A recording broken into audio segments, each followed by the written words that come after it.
नमस्ते। मेरा नाम नरेंद्र राठौड़। स्वागत है आपके प्यारे चैनल मेरे साई 11 में।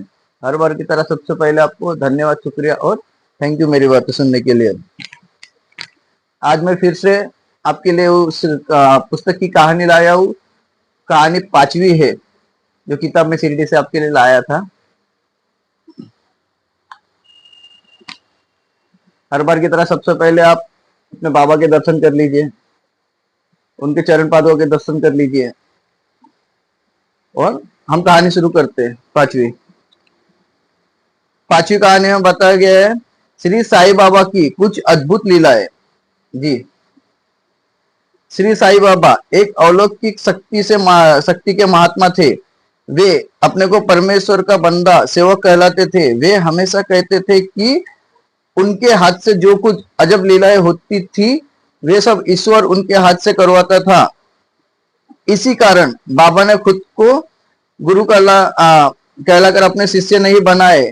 जो थे वो आज भी है, वे सब उनके सिर्फ भक्त है।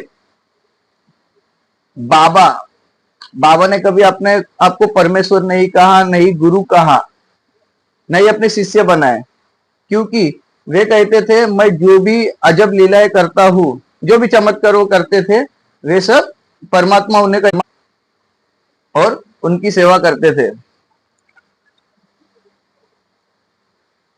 बच्चों, अब कुछ बाबा की आरंभ की लीलाएं देखें। बाबा रोजाना द्वारका माई और गांव के कुछ मंदिरों में दीपक जलाते थे। उसके लिए तेली व बनिया के पास से तेल मांगकर लाते थे। उस समय गांव में कुछ लोग बाबा को पगला फकीर कहते थे। कुछ दिन तक बनिया तथा तेली लोगों ने मजाक समझकर इस पगले फकीर को तेल दिया, लेकिन आगे आगे इनसे तंग आ गए। एक दिन इस पगले फकीर को उन्होंने जिद से तेल देने से इनकार कर दिया। बाबा बिना कुछ बोले द्वारका माई में लौट आए। उन्होंने तेल के बर्तन में कुछ पानी डाल दिया और उसे पी लिया, मानो उन्होंने अपनी अंतरात्मा को ही संतुष्ट कर दिया। फिर उन्होंने उसी बर्तन में पानी भरकर लाया और मिट्टी के दीपकों में छोड़ दिया। बाद में उन्होंने दिया सलाइन जलाई और दीपकों में लगाई। अचरज की बात वही थी कि दीपक नित्य के समान जलने लगे। गांव वाले लोग कहा इकट्ठा होकर बाबा का यह पगला कृत्य देख रहे थे। वे इस दृश्य से दांतों तले उंगली चबाने लगे। उसी रात को पूरी रात तक दिए जलते रहे। इस घटना से बाबा की विलक्षण योग शक्ति का ज्ञात होती है। जब बाबा शुरू में आए थे तो जितने कई गांव के मंदिर थे उसमें बाबा दीपक जलाते थे। उसके लिए तेल बनिया तेली से लेते थे। तब वो बनिया और तेली भी उन्हें एक पगला फकीर समझते थे। गांव में भी जब नए नए आए तो लोगों को ऐसा, कुछ लोगों को लगता था वो बनिया तेली जैसा कि ये तो एक पगला फकीर है, तो कुछ दिनों देते रहे उनको तेल, लेकिन आगे उसमें अड़चन करने लग गए। एक दिन तो उन्होंने जीत कर दी, कहा कि हम आपको तेल नहीं देंगे। उन्होंने बाबा को तेल नहीं दिया। बाबा ने उनसे कुछ नहीं कहा और डायरेक्ट द्वारका माई में आए। द्वारका माई में और जिस बर्तन में वे तेल मांग रहे थे उस तेल में उन्होंने पानी डाला और वे पानी खुद पी गए, मतलब अपनी संतुष्टि के लिए कि मैंने तेल लाया करके। उन्होंने तो दिया नहीं था, लेकिन हमें तो कैसा लगता है ना, यदि हमें कोई मना करता है तब वही बात हुई थी। उन्होंने अपने अंतरात्मा को शांत किया वैसा करके, और फिर वे अंदर गए। फिर उसी बर्तन में और पानी भरकर लाए, और आपको तो मालूम है उन्होंने पानी के दिए जलाए। उस पानी को सभी दियों में डाल दिया और दिया सलाइन जलाकर सब दिए जलाए, और वो दिए पूरी रात जलते रहे। और गांव वाले भी देखते रह गए, सब अपने दांतों तले उंगली चबाने लग गए।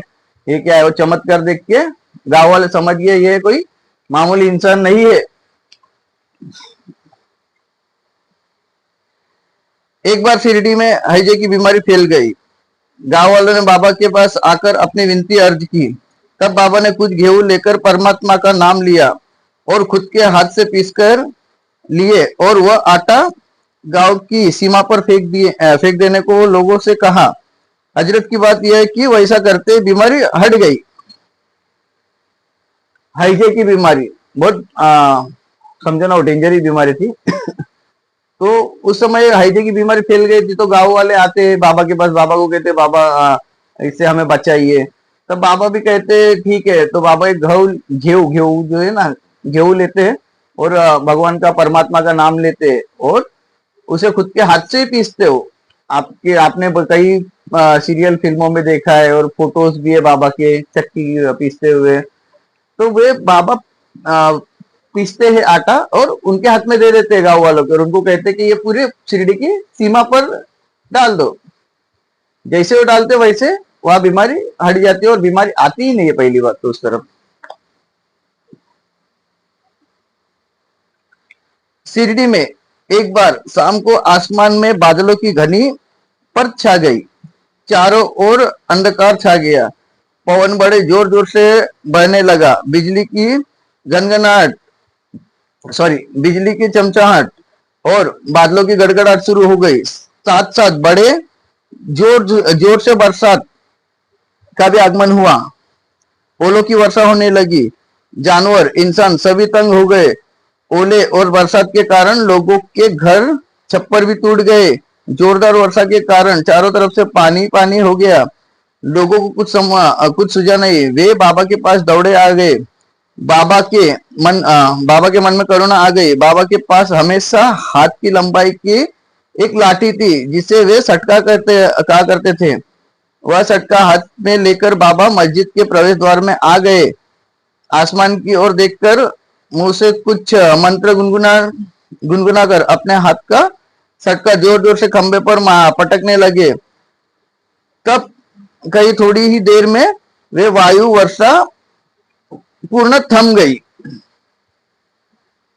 आंधी तूफान कहते हैं ना, आंधी आई, तूफान आई, बरसात सब इकट्ठा आ गया एक दिन। लोगों का छत टूट गया, जानवर लोगों को तकलीफ होने लग गई, इंसानों को तकलीफ होने लग गई। लोगों को कुछ समझा नहीं कि क्या करे। तब वे बाबा के पास दौड़े दौड़े आते हैं और बाबा को कहते बाबा इससे हमें बचाइए। बाबा को भी दया आती है उनपे। फिर बाबा क्या करते हैं, उनके हाथ में जो सटका रहता है जिसमें लाठी का जिक्र है कि एक इंसान की हाइट की लाठी है, उसे सटका कहते थे। तो बाबा वो ये सटका बाहर आते और खंबे पर मारने लगते और कुछ मंत्र गुनगुनाने लगते। ऐसे आप भी सोच, हम भी बहुत जो भी धर्मगुरु होते हैं वो मंत्र बोलते रहते हैं। कुछ देर में वो बारिश रुक जाती है। इस तरह एक दफा मस्जिद में दोपहर को धुनी में आग दमक उठी। मस्जिद के छत तक ज्वालाएं पहुंच गई। उस समय भी बाबा ने अग्नि देवता को आज्ञा दी और उसे शांत बना दिया। एक बार मस्जिद में भी ऐसा ही होता है, धधक जाती है आग और छप्पर तक चले जाती है। फिर बाबा अग्नि देवता को आज्ञा देते हैं कि आप शांत हो जाइए और वो अग्नि रुक जाती है। द्वारका में पहले मस्जिद थी, उसकी बात कर रहा हूँ, वहां पे जो धुनी है। साईं बाबा अपने भक्तों की बीमारी अपने ऊपर लेते थे और उसे स्वयं सहकर भक्त को मुक्त कर देते थे। इसका भी एक प्रसिद्ध उदाहरण है। अमरावती की विख्यात समाजसेवी श्री दादा साहेब खापर्डे की पत्नी अपने बेटे को साथ में लिए बाबा के दर्शन के लिए शिरडी आई थी। उनके बच्चे को ग्रसित ज्वर मतलब प्लेग आया था। बच्चा तेज बुखार से परेशान था। उसकी माँ को तो कुछ सुझता ही नहीं था।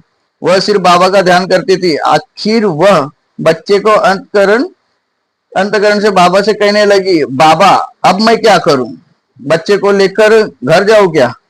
बाबा कहने लगे, माता जी बच्चे की चिंता तू क्यों करती है?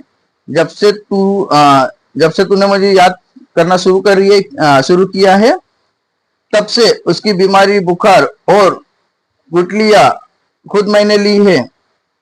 अब उसकी चिंता का कुछ भी कारण नहीं है। अब उसकी चिंता का कुछ भी कारण नहीं है। यह देखो कहकर बाबा ने अपने हाथ के नीचे बगल में बैदे के समान गुठलियां बताई। आगे चलकर वह बच्चा जल्द ही अच्छा हो गया। एक बाबा के भक्त थे। हाँ जी, हाँ, बाबा के भक्त थे। उनकी पत्नी उनके बच्चे को लेकर बाबा के पास आती है एक दिन, क्योंकि उनका बच्चा बहुत बीमार होता है। जैसे वो प्लेग की बीमारी एक बार आई थी, तो उस समय उनको कुछ सूझता नहीं, और वो बाबा के बहुत बड़े भक्त, उनकी पत्नी, हस्बैंड भी बाबा के भक्त थे बहुत बड़े। तो वे कुछ समझता नहीं, उनको क्या करूं, बोर हुए बाबा के पास लेके आते और बाबा को पूछते, बाबा अभी मैं क्या करूं, घर जाओ क्या? बाबा कहते हैं, तू बच्चे की चिंता मत कर। मतलब क्या है, जब से उन्होंने याद किया ना बाबा को, बच्चा बीमार हुआ, तब से वो बाबा को याद करते हैं।